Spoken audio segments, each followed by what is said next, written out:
Hey everybody, it's Ad the Red, and let's play a game, shall we? I'm here with the Miskatonic. I don't really remember much about anything about this game at all. Allow me to speak. What I mean is, I don't remember anything from the Steam page. Apart from that, this is, and its name should be the first clue, is it has something of a Lovecraftian leaning to it. But it's more of a visual novel thing. I don't think it's horror related. I think it's more of a comedy or like a dark humor. But like I said, I don't remember exactly, so that's all guesswork. Anyway, let's just go ahead and jump right in. I like the framing device around the box here. You have fingers coming out of your skull. And your name is Marie Peanut Butter. Okay. Bonjour, we children. My name is Marie Peanut Butter. Head of the occult science, the Miskatonic University. Ours is the most prestigious institution of dark magic, the occult, and all the strange ghoulies that live in your peripheral vision. Yeah, I know all about them. Even the curse is really decorated. That's cool. I am here today to tell you a story. A story about a little girl that ruined everything. But ruining everything gives you the opportunities to make everything better. Oui, oui. Okay, then. What's that? You ask why I have a giant hand sticking out of my head? Okay, you know, that actually, the fingers curled. Okay. I wasn't gonna be rude, but I will admit to being curious. Well, that is because I am French.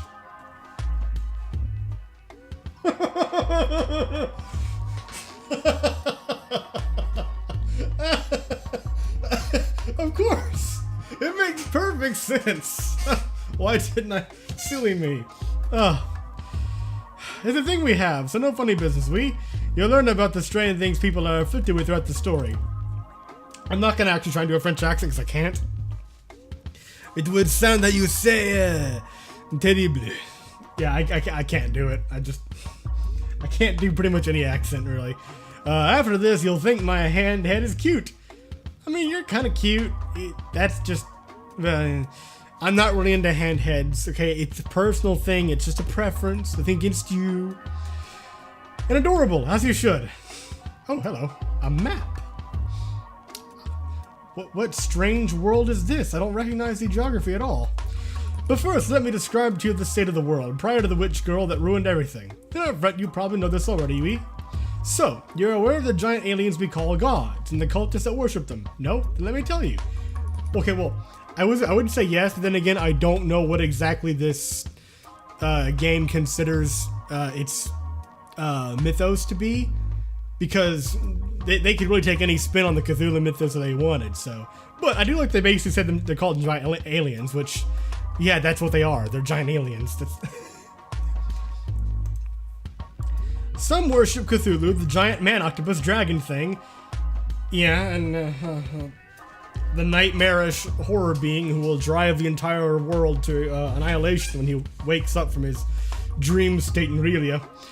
His cult teach eternal patience, waiting for Cthulhu to come back to them so they can destroy the world. Rude. Hey, but at least it means they'll be the first to die. Some worship Yog-Sothoth.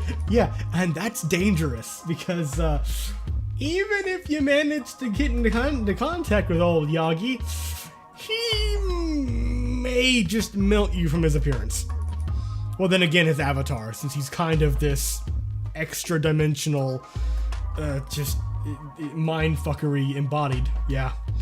The interdimensional god of knowledge. These smarty brains try to build portals to let him come here, but that would destroy the world too. Not so smarty.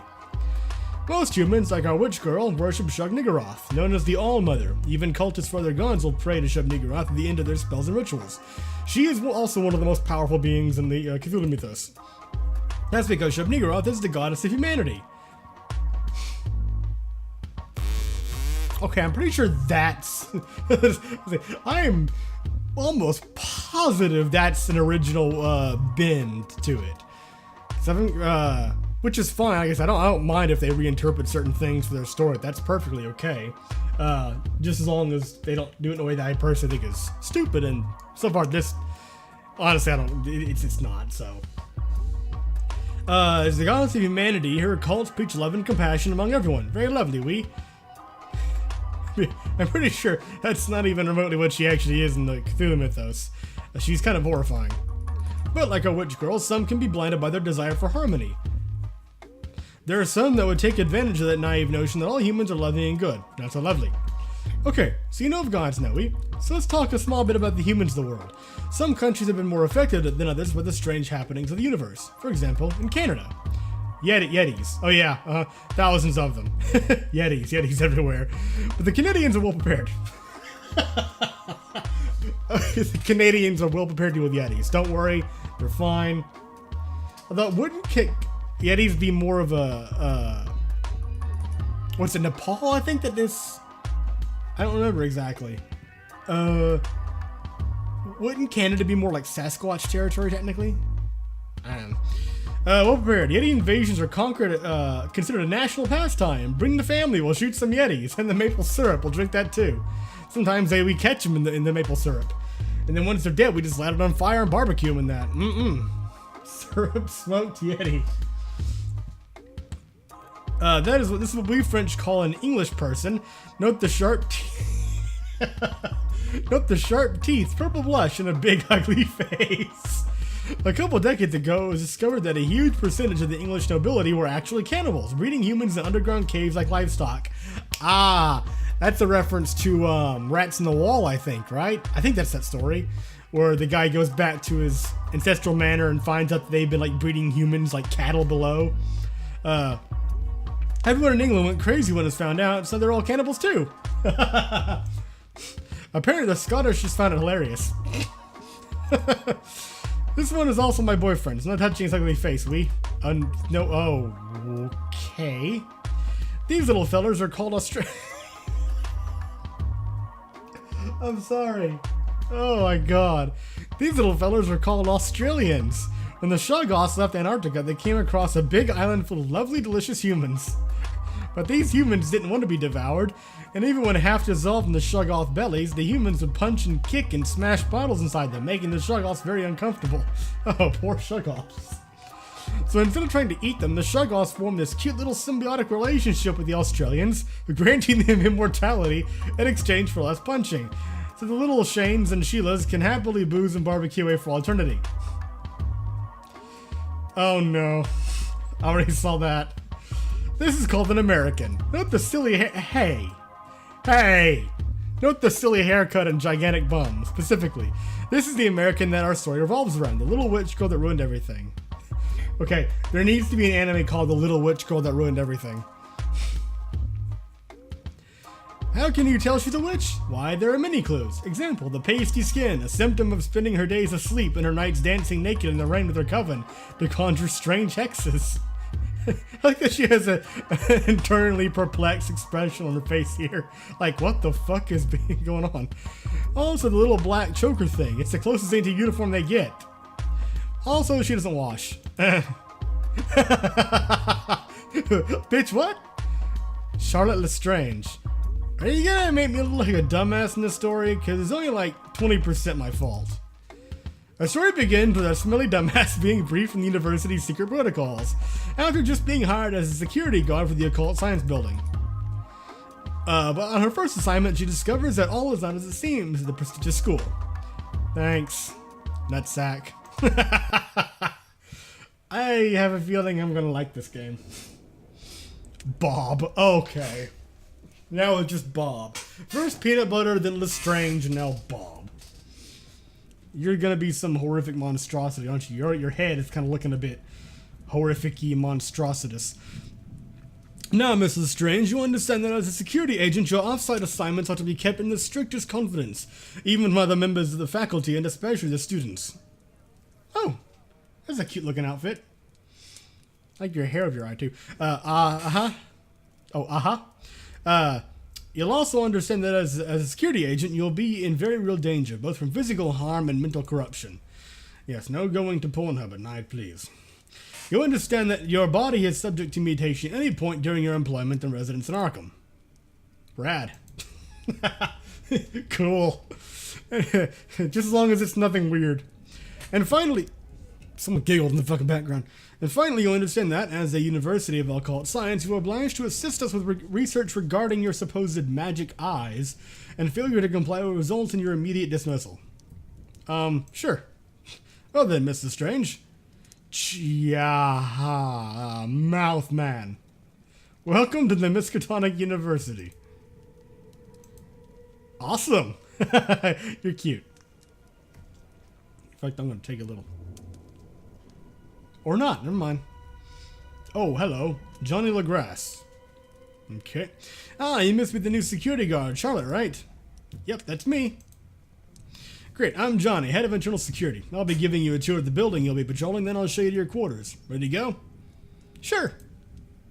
No. Well, you'll be working here in the occult science building. You're a witch, right? Have you dabbled in any occult science? Well, I'm pretty good at the occult stuff. They're mostly easy for errands and favors for folks.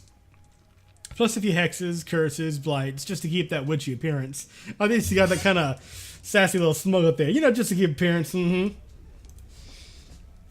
Blood into jam, bones into sponge cake, cat into hey, fuck off.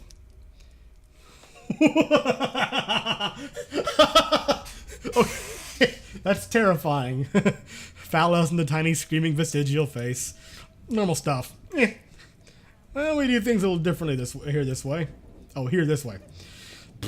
Okay. Awesome. What? This is the Ethereum, where our students can perform experiments on the Necronomicon. Oh, that's not a good idea. The creature acts as a shield to the outside world, keeping any experiments sterile and quarantining any unexpected summonings. By eating them, I'm guessing? Hi. Hello. We didn't know it could do that. Did you try talking to him? You are going to provide some much-needed common sense around here, Charlotte. Oh, you're going to... Okay, you were going to provide some much-needed common sense. You tried talking to it, right? That's cute. This building also houses the Corporeum, a surgical theater where our students can perform vivisections and autopsies on otherworldly creatures. Ah, speaking of which, this is Eddie, one of our monster hunters. Thanks to him, our Corporeum professors have been able to gather more information on living horrors than any other time in university history. Oh, it's you. Crazy Eddie. Okay, that's fitting. The trick is to figure out where its face is, and then commence repeated repeated punching. Who's the new girl? This is Charlotte Lestrange, a witch from the Chesapeake Coven. Oh. She'll be working security for this building. Hi. Looking after us rascals, eh? Well, just give me a clipper on the back of the head if you see me slacking off, and I'll get back to work, eh, big stuff? I haven't done to whip some ass with my big muscles. There you go. Go around the chop shop. You want to see what me and the lads wrangled up the other day? You wishes like nightmares, right? Sure. Well, the fun ones anyway. Like when your teeth fall out and you smooch them up. Oh, and you smooth them off with sandpaper to make a lovely necklace. I mean, you know, that's normal. Or when you're running down a corridor in slow motion with a bunch of hands coming out the carpet and grabbing your ankles, and you finally stop to ask them what they want, it turns out your shoelaces were untied and they were just super concerned for your safety. Okay. Or when you're at school and you stand up in class but you forgot your pants and you're embarrassed but everyone compliments your butt. And that's never how that goes. At least not my experience. I'll be honest, I've never had it seem like that before though, but when I've heard people talk about that, I've never heard it go in a positive way. Well, you're a bloody weird one, Charlotte. Really? Mr. Find the Face and Punch It? So you'll fit right in here. Don't let my sister catch wind of you. She won't leave you alone. You telling stories like that. Ah, and here's our curator of the Corporeum, Miss Marie Peanut Butter. She used to be a void shaman from Paris before coming to work with us. Let me guess, the void stared back at you? And it's trying to get out now? You capture it with your eyes. As fun as satisfying the void is satisfying, my true passion lies in discovering how things work, oui? At least when they are dead. And they're so much easier to deal with. Groovy. What's a void shaman? You know those dark thoughts you have sometimes, for seemingly no reason? The ones that tell you to jump when at the edge of a cliff, or rob the bank when cashing a paycheck, or drop kick a grandma through a stained glass church window at a funeral. I'm familiar with all those, yes. I get this all the time. Oh my god. Well, those are not your thoughts. Oh. A few hundred years ago, the French aristocracy's way of life was so decadent and wind-filled, their unbridled sauciness went in somewhat of bloody hedonism. Oh my god. What do they do? Create Slanesh? Damn thing lives under the Paris catacombs, communicates telepathically with people all over the world, urging them to come give in to their darkest whims. The French couldn't get to the worst, of course, so these here shamans take it upon themselves to do the dark deed, to the rest of France doesn't have to. Must be a right giggle. My last act as shaman before coming here, I took my clothes off, covered myself in lemon cake, and agreed to food coloring and terrorized a local village with a delicious swamp monster. I quite enjoyed that one. I'm gonna... this game is, I'm gonna have to digest a lot of this. Shall we press on the tour? Sure, bye you guys. So, not to be rude, but judging from the bandaged up arms and the sick eye scar and the tear lines in your hair, I'm getting the impression that security work here is, you know, a little dangerous. I was expecting you to say fun. Oh, no, not for you, at least. The Occult Science Building is probably the safest on campus.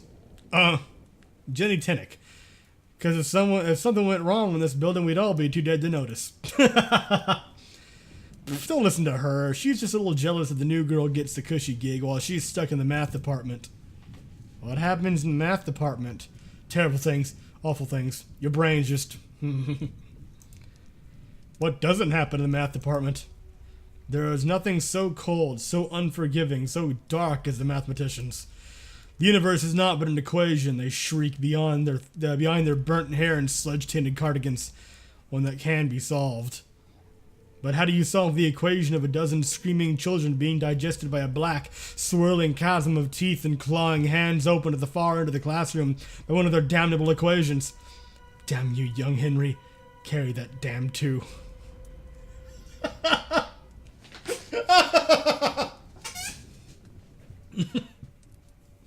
Oh my god. Oh. Okay. So let's carry on with the tour. Next up is the library. Awesome. Ooh, hey look, a perspective shot. This building hosts a small library dedicated to researching and documenting the subject the building students are studying. Here in the Occult Science Building, we keep an original copy of the Necronomicon, as well as translated copies for our foreign exchange students. That's a lot of knowledge. Oh my god, why do you have hearts? That's kind of cute, but you're... Actually, that's just kind of cute. Ah, and here's our librarian. Charlotte, meet Miss Emily Saccharine. Hulu blue.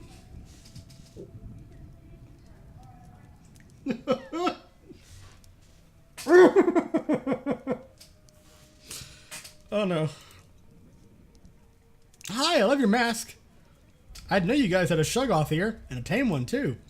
Oh, Emily isn't a Shoggoth. She just had a small accident in the Necronomicon a while ago. Ended up like this. But our occult scientists learned an awful lot about what happens in the tomes of black knowledge when you spill your soy no whip ice caramel macchiato 2 shots hazelnut on them. Oh my god, you're a Starbucks demon. Huh. Sure, looks like a Shoggoth. Purpley, gooey, moderately adorable, the end of terrifying. Well, that's the Necronomicon for you. It's funny, spilling a non-fat frappuccino with extra whipped cream and chocolate sauce just turns you into a puddle of loose bones and blood. Still, hasn't stopped Emily from performing her duties. Emily? For you, Jew. Why? Shall we press on? Okay, nice to meet you, Emily. Emily.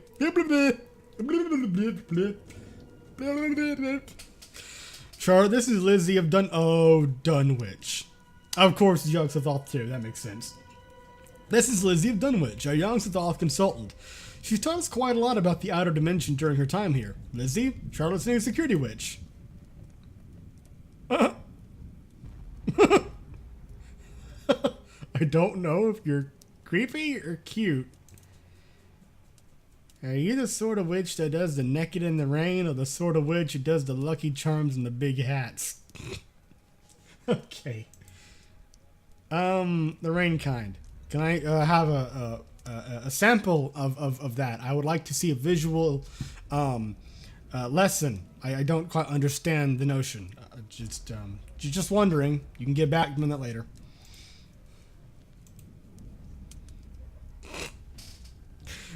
You and me are gonna get along. Yes. So, like, how come I can't... What are you? I'm a Lizzie. What are you? No, I mean, why do you look like a shadow? Or like, part of my eyeball has stopped working. It's because humans can't see because they's all afraid of me and my sister's appearances. Okay, let me try that one more time. It's because humans can't see because they's all afraid of me and my sister's appearances. Everything else can see me. That's why doggies are all tucked tails whenever I go near them. Lizzie is an example of a mental phenomenon found only in humans, known as cerebral voiding. It's a trick by the brain to preserve the sanity of its carrier. When a person comes across sights too horrible to comprehend, their brain refuses to render it, instead showing a black silhouette in place of the sight itself. Okay, so what they're seeing of Lizzie is just what their brain is telling them is there, because you can't really comprehend. Your brain can't quite compute the information it's receiving. Essentially, instead of Lizzie's insanity-inducing true form, your brain is protecting you by showing a shadow instead. But I saw the interviewer, no problem. The guy whose face just teeth and gums. And the girl with the hand sticking out of her head, and Emily the librarian. Yep, Lizzie and her Dunwichian sisters are in a league of their own when it comes to horrific appearances. We send a lot of students to the asylum trying to figure her own. Okay, but at least this. She's a shadowy thing because your brain can't comprehend her. But please tell me that whatever she actually is, she really is wearing the bomber jacket, because that's awesome. That is awesome. Yes. That's cute. Here's our head of catering, Mrs. Roth. She can cook anything with 3 or more legs. Please let her just be a head. Yum. Hi. Okay, no. Nah. Oh, look at you witches, all skin and bones. You just let one of my little gremlins know it fills your tum and I'll whip it right up. Oh, hello, you're kind of cute. Nutty Annie. What's the humanitarian dish for today? Dave from accounting, Oh, 4. Or, no, wait a minute. I'm not sure where they're going with this. Dave from accounting, my dearest. Oh, pork sandwiches, lummy lummy lum. Okay. We employ a small staff of cannibals from England, Eddie in the corporeum and Annie being 2 of them. They only eat fresh accidental deaths with the family's consent. Oh, alright, so I was kind of going that direction I thought it was at first. Okay. Usually. Oh, I get it. Humanitarian. It's funny. Well, once you're on Johnny's little tour, let me know and I'll make you breakfast. Oh my god. I mean, for an English cannibal, you're still cute. Just in a terrifying sort of way, but for some reason, crazy kind of attracts me. That's why I've got Jinx all over my wallpaper and shit. Ugh. You making her into breakfast? Let me have the arse portion. We'll make steak and kidney pie, a big old witch rump. You ain't eating no rump steak, Annie. Your little hoard's got poor old Dave. Oh, come on. At least let me have your ugly feet, eh? Nice and lean, covered in flavor, and entirely useless. Look at them all the way down there. When I'm done with them. Great. Let me get a little appetizer, eh? Little lick between the toesies. Pretty bunch snacklet. How about it? Don't encourage your deal. She'll be crawling all over me till your feet fall off. Yeah, that too. Oh, my bad. Speaking of cannibals. Oh, who are you? Mindy in the morning. Good morning, Miskatonic is your favorite morning announcer, Mindy in the morning, bringing you all the Miskatonic morning announcements as and when I see fit. It's currently 2:30 in the afternoon, so let's get started. Already like her. Those of you students that have volunteered for the submerged necromantic mutation testing that has unfortunately been called off by Professor Baxter on the grounds that the school's swimming pool is now alive. Lunch day will be turgid and depressing. And would the owner of a white child please report to the reception office? It's currently being towed. What the fuck? What was that? That's Mindy, the morning announcer. Does she do that a lot? Perpetually. You seem pretty comfortable around this stuff, Charlotte. Oh, I grew up in Maine. Is that supposed to be a Stephen King joke? Not as many mutated folks, but they make up for all the goofy supernatural happenings. Yeah, that's definitely a fucking Stephen King joke. It is Maine that's Stephen King's thing, isn't it? I'm almost positive it was Maine. Oh, hello, Chasm. Hey, Johnny, Thirst has been looking for you. Thanks, Chasm. Come on, Charlotte. I gotta make a quick stop off. What happened to her? Oh, that's Chasm, one of our portal diver team. They usually work out of Dunwich, coming back to write reports on their expeditions. When they come back, of course. So, let me make a quick stop and I'll show you your room. Okay. Dr. Thirst Valentine. Ah, Johnny. So this is a strange girl, the Crumbler, the Ruiner. Wow, look at this guy. I like how your coat melts into the floor. That's always a neat effect. Ah, yep, this is her, Charlotte. This is Dr. Thirst Valentine, the head of occult science and the discoverer of residual evil. Okay. His work taught the university about the lingering nature of documenting malicious entities. Essentially, he figured out why seemingly innocuous writings can summon horrific creatures or cast terrible curses. Ugh, oh god, hello. It is why the books bleed. Of course it is! It's why the books bleed. That's cool. I had a book that kept growing teeth and screaming and whatnot. It was my diary, though. Excellent. I shall inform my colleagues of your arrival. We will merrily indulge in the popped corn. Ta-ta. We will merrily indulge in the popped corn. Ta-ta. Oh my god. I like him. So do I. You know, you've come highly recommended, Charlotte. Oh yeah? By who? Rumman Fletcher. Charlotte! Big eyes. I can't believe they finally hired my tiny baby monster. Rumman, what are you doing here? Got me some gainful employment. Teaching kids about old school dark magic. None of this occult science in my class. What do they got you teaching? Oh, you know, I'm in security, keeping folks safe, wandering the halls, swinging a comically large keychain, bopping folks in the head with a flashlight, top secret missions, stuff like that. You know, there's that look again too. Pretty on point hiring selection if you ask me. Huh, yeah, safety. That's definitely a keyword when I think of Charlotte Lestrange and her magic eyeballs. Hey, those cats turned inside on their own. I sneezed. Hush your gums. Well, speaking of cosmic abominations, I gotta go teach a bunch of 18-year-olds how to turn blood into peanut butter by dancing in the rain. You're gonna love it here, Charlotte. The Miskatonic's just one big, like-minded community, all working towards making the world a better place, just like our coven. Come find me when you've got some time off. There was nothing cosmic about them, Roman. They were just cats with their bones on the outside. They got better. So, you two are in some kind of cult? Sort of. We're witch cultists of Shub-Niggurath. Essentially, we believe that since the universe is full of crazy, awful bullshit, that humans should be nice and loving to each other. That's a surprisingly interesting philosophy that actually isn't that half bad. Some of us, like the cults of the Black Sun, have these awesome bake sales for the neighborhoods, whereas others, like the cult of Loveliness, hunt and slaughter encroaching monsters to protect their hometowns. Oh, that's lovely, on both accounts. We're sort of like goth Girl Scouts. Okay, that's really cool.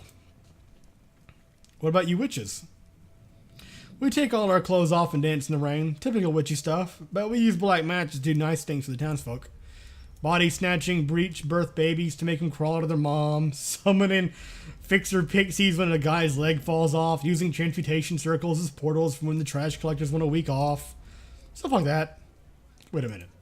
The cult of the Black Sun do bake sales? And the cult of Loveliness are monster hunters?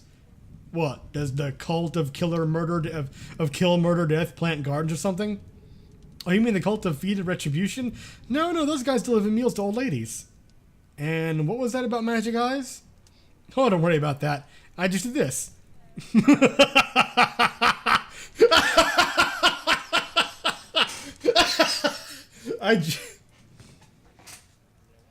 Oh, God.